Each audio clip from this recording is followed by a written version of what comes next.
All right, so a couple ways that people actually kind of cheat through the B stance or the split stance RDL.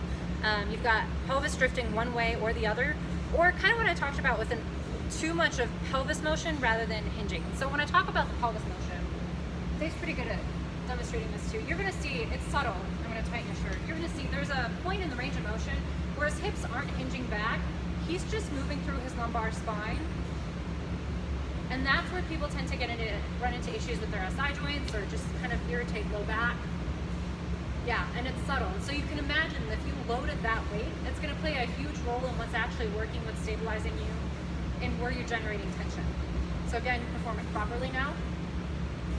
And he's maintaining pretty constant angle here. He's still getting great range of motion, so you shouldn't feel like it's one or the other. Good.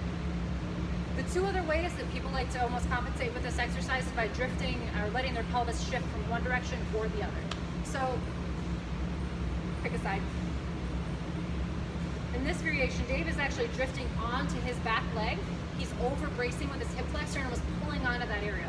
Most times when that's the case, you've either loaded the weight a little too heavy or proprioceptively, you're just not actually sensing that front foot on the floor and really driving that foot to the floor to give yourself that sense of stability. The other way that people achieve with this is have their pelvis drift the other direction.